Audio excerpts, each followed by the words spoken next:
जम्मू कश्मीर में यात्रियों की बस पर हुए आतंकी हमले में कानपुर नगर से जवाहर नगर के रहने वाले दिनेश गुप्ता घायल हो गए थे, जिसके बाद वो उपचार कराने हैलेट अस्पताल पहुंचे थे। लेकिन यहां आंखों के स्पेशलिस्ट डॉक्टर न होने के कारण उन्हें केजीएमयू लखनऊ रेफर किया गया। वहां से भी निराश होकर वापस कानपुर लौटना पड़ा। इस बात की सूचना जैसे ही सपा विधायक अमिताभ वाजपेयी को हुई तो विधायक ने दिनेश से मिलकर व्यक्तिगत रूप से 20,000 रुपए की आर्थिक मदद की, जिससे दिनेश दिल्ली जाकर एम्स में अपना इलाज करा सके। एवं उन्होंने घायल दिनेश को हर संभव मदद का आश्वासन भी दिया है और मुख्यमंत्री आदित्यनाथ को पत्र लिखकर आर्थिक मदद करने का भी अनुरोध किया है। नजर फिर भी हम लोग रखे थे कि क्या हो रहा है क्या नहीं हो रहा, पर लगा इलाज हो रहा है, चलो अच्छी बात है। कल मालूम पड़ा कि इलाज नहीं हुआ अच्छे रंग से, और फिर एक साथी का फोन भी आया यहाँ से। मेरी जो नस होती है यहाँ पर वो तोड़ दी है, पर्दा नीचे आ गया, ब्लड भी जम गया हुआ है, तो शायद यहाँ पे चकनाचूर हो गया है। तो डॉक्टरों ने, जो सीनियर डॉक्टर थे, उन्होंने देखा, उन्होंने हमको दवा लिख के दे दिया खाने के लिए और डाल दिया, और बोले कि 15-20 दिन बाद आइए, उसके बाद ही आपका इलाज होगा। तो क्या नहीं कह रहे थे, जब तक आँखों का पर्दे का साफ नहीं होगा तब तक का कुछ कर नहीं पाएंगे। भैया हम लोग वहाँ लखनऊ में काफ़ी देर तक खड़े रहे, कोई उम्मीद नहीं हुआ था। वहाँ से में क्या हुआ था? हाईलाइट में ये हुआ था, पहले तो इधर उधर फ्रैक्चर में टहला रहे थे, काफ़ी बात आप कराई गई, तो उन्होंने काफ़ी बड़े डॉक्टर आए थे, तो उन्होंने देखा तो उनके समझ में नहीं आया, तो उन्होंने उनके जो सीनियर डॉक्टर थे उनको बताया, उन्होंने भी जांच की, वही उन्होंने वहीं के डॉक्टर साहब ने चेंज करके भेजी थी। तब से अभी कुछ ना मेरी ड्रेसिंग चेंज हुई है, ना कुछ टाँके कटे, ना कुछ कटे, ना भी मेरा पैर घूम रहा है, ना भी मुड़ रहा है। तो जम्मू से भेजा गया था आपको, सरकारी व्यवस्था से भेजा गया था कि अपने आप आए? जी नहीं, वहाँ के गवर्नमेंट मुआवजा मिला वहाँ से? मुआवजा का भी कुछ पता नहीं चला भैया। तो हमने कल आपकी रिपोर्ट की साथी में भेजी थी मेरे पास, तो हमने कुछ व्यक्तिगत जो है तो एम्स जाके दिखाना बेहतर होगा। भाई एम्स जाओ कैसे, साधन नहीं। एक कानपुर का एक नौजवान दिनेश, ये जम्मू के पास ये घायल हो गया था आतंकी घटना में। शिवखोड़ी दर्शन करने गया था, वहाँ ये घायल हुआ था। हम लोग संज्ञान में मामला आया था, लेकिन हमने देखा कि भारतीय जनता पार्टी के बहुत सारे नेता उसके घर आए, सांत्वना दी, उसकी मदद करने का आश्वासन दिया। उन्होंने सरकारी अस्पताल जो हैलेट है हमारा सबसे अच्छा अस्पताल, वहाँ भेजा भी, पर फिर मालूम पड़ा कि हैलेट में उसका इलाज ना हो करके उसको लखनऊ रिफ़र कर दिया गया।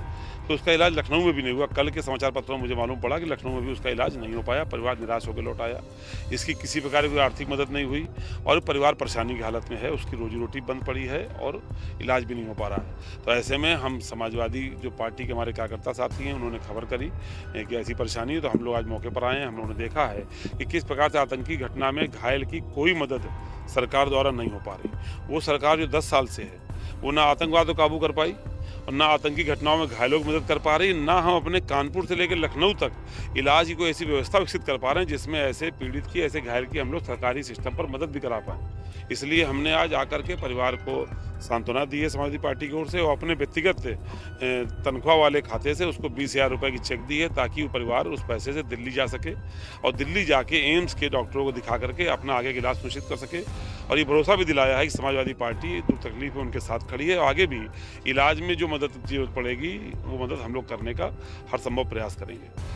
आज के इस मौके पे लेकिन हम ये जानना चाहते हैं, कहाँ है उत्तर प्रदेश के स्वास्थ्य मंत्री, जिनका दूसरे दलों के नेताओं को शामिल करने पर तो जोर रहता है, लेकिन कानपुर और लखनऊ के जैसे मेडिकल कॉलेजों में डॉक्टर अच्छे शामिल कर सकें, इस पर उनका जोर नहीं रहता। कम से कम वो राजनीति से निकल करके, कई महीने हो गए हैं, चुनाव बीते भी 1 महीना हो गया, आप निकल के अपने अस्पतालों की ये असलियत तो जांच लें कि आतंकी हमले में घायल व्यक्ति का भी इलाज उनके मेडिकल कॉलेज नहीं कर पा रहे हैं। इसका संज्ञान लें स्वास्थ्य मंत्री जी।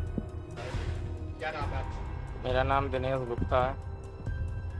आप कहाँ निवासी? मैं भैया सीसा माऊ क्षेत्र वार्ड 5 का जवान नगर का निवासी हूँ। अभी जो जम्मू में घटना हुई, आतंकी हमला हुआ था, उस बस में आप भी सवार? जी मैं भी था। क्या क्या घटना हुई थी, कुछ जानकारी? घटना से ये कि मैं बाबा के दर्शन करके कटरा के लिए वापस जा रहा था। सियासी जगह पे ही एक जगह पड़ती है, आतंकियों ने अचानक से हमला बोल दिया था।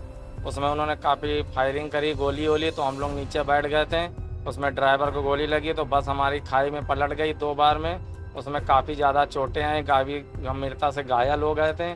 तो जब हल्का फुल्का उठने की कोशिश कर रहे थे तो वो लोग 15-20 मिनट तक नीचे उतर के गोली बारूद कर रहे थे। उन्होंने मेरी टांग पे 2 गोली मार दी थी और मेरी टांग टूट गई थी। मैं जख्मी हालत में वहीं पड़ा था और मेरे सबसे ज़्यादा सिर में चोट आई है। मेरे आँखों का पर्दा फट गया है, मुझे एक आँख से कुछ दिखाई नहीं दे रहा है। जम्मू के हॉस्पिटल में मैं एडमिट था, उन्होंने मुझको 7 दिन एडमिट किया था, 9वें-10वें दिन छोड़ दिया है।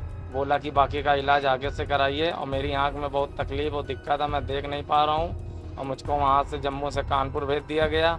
हाईलाइट से थोड़ा बहुत इलाज हुआ, उन्होंने वहाँ से लखनऊ रेफर कर दिया था और लखनऊ में बोला कि क्या नाम है, उनके आँखों का पर्दा फट गया है, उनकी 15-20 दिन दवा चलेगी और दवा खिलाई, उसके बाद ही कुछ कर पाएंगे। उन्होंने हमको वहाँ पर एडमिट नहीं लिया।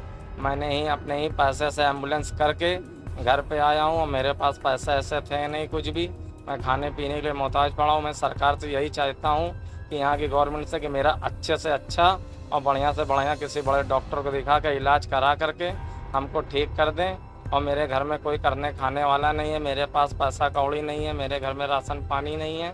मुझको सरकार से यही विनती है कि मेरा पूरा खर्च दे करके मेरा अच्छे से पूरा इलाज करा दें, मैं जैसा था वैसा ठीक कर दें। मुझको बड़े से बड़े डॉक्टर से दिखा के मेरी आँख से दिखाई नहीं दे रहा। मैं सरकार से हाथ जोड़कर यही विनती चाहता हूँ।